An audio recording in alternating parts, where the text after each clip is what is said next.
We started back in 1996 with Carl, myself, and a gentleman named Robin Moore, and we all had always wanted to play the traditional style of Cuban music, so we just started working on some charts that he had, and that was in '96. And at that time, it was more like a project. I didn't have any personal interest in performing. I just wanted to learn how to do this and how to sing and play, and because I like the music so much. And then we got a couple of players from the university who were just beginners, and they wanted to learn it. They were two students of Robin's, and we formed a little quintet, and we started playing bigger charts.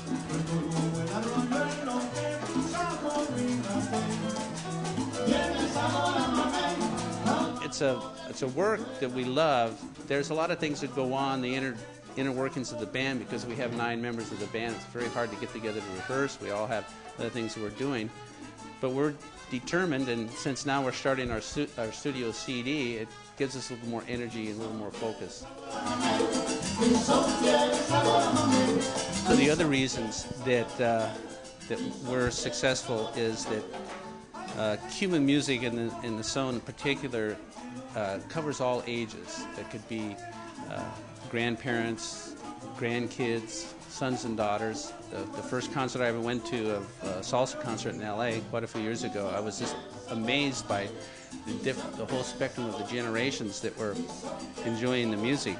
And because of that, it makes the music more timeless. It's not like we're following this particular trend, and when the trend's over, then the band's over. And the other thing, too, is that we just kept playing it because we really wanted to play it. I mean, the main motivation was that we just loved the music. We wanted to play it and play it right.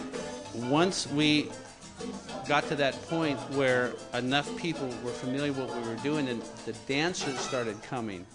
Now, we get people that come, because Soho is a dinner club, so we have people that hang around after dinner that maybe have never heard this music. So it appeals to people that when they hear it, if they've never heard it before, they like it. There's something about it that's different that motivates them, even if they're not dancers. We see them sitting in their chairs, going back and forth. And it's really about the music.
my name is Raul Rico Jr.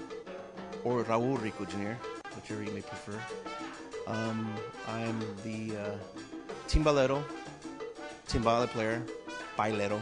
It's actually the real name for the timbales is the bailas. I play timbales and occasionally play bongos in the band. And basically, having a wonderful time with the guys. First off, we have a real good time, real nice rapport with the band. As far as material, we're doing a lot of Cuban salsa. Actually, salsa is Cuban music, period. It's Cuban son. And a lot of it, the New Yorkers basically kind of took in the music. They made it very popular. They made it popular in the 50s.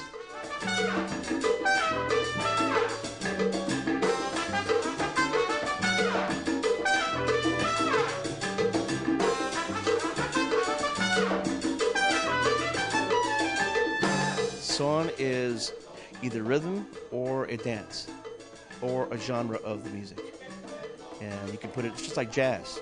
You can jazz it up, you can play jazz, and it encompasses just a real, the word means quite a few things. But basically son is the style of music. And basically that's where salsa comes from son.